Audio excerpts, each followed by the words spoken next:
today's episode, we remember eminent freedom fighter Gopal Krishna Gokhale, who was born on the 9th of May 1866. A moderate political leader and a social reformer, Gokhale was a senior leader of the Indian National Congress and the founder of the Servants of India Society. Gokhale was famously a mentor to Mahatma Gandhi. Gandhiji recognized Gokhale as an admirable leader and master politician, describing him as pure as crystal, gentle as a lamb, brave as a lion, and chivalrous to a fault, and the most perfect man in the political field. Recalling his first meeting with Gokhale in Pune on October the 12th, 1896, Gandhiji wrote, I met Gokhale.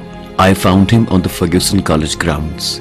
Gopal Krishna Gokhale gave me an affectionate welcome, and his manner immediately won my heart. With him, this was my first meeting, and yet it seemed as though we were renewing an old friendship.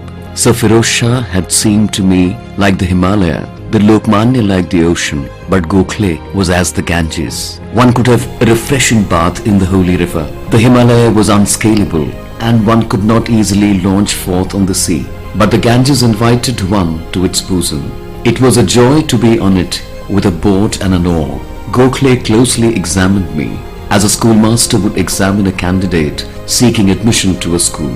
He told me whom to approach and how to approach them. He asked to have a look at my speech. He assured me that he was always at my disposal and sent me away exultantly happy. In the sphere of politics, the place that Gokhale occupied in my heart during his lifetime and occupies even now was and is absolutely unique. Gopal Krishna Gokhale died on the 19th of February 1915. We salute this great nationalist. We also remember activist for Indians in South Africa, Bhavani Dayal Sannyasi, who died on the 9th of May 1950. He was the editor of various India-related newsletters such as The Pravasi and collaborated with Mahatma Gandhi and represented the South African Indians at the Indian National Congress. He was also active in the Arya Samaj. Bhavani Dayal came from a family that had moved from Ara district, Bihar as indentured laborers to South Africa. His parents, Babu Jairam Singh and Mohini Devi, became free citizens in 1884 and settled in Johannesburg, where Dayal was born. Dayal joined Gandhiji in the passive resistance movement of 1913. In 1919, he represented the South African Indians at the Amritsar session of the Indian National Congress.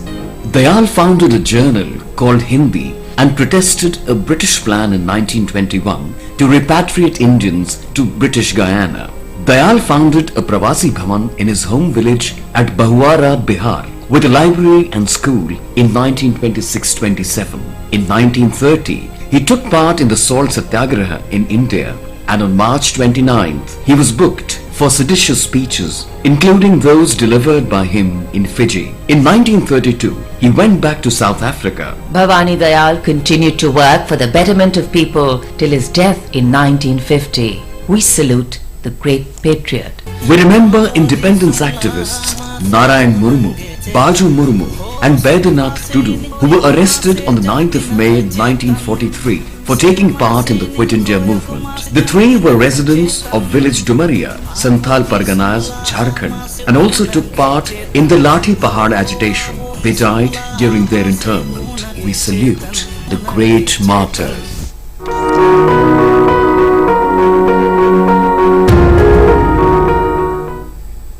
The Prime Minister Narendra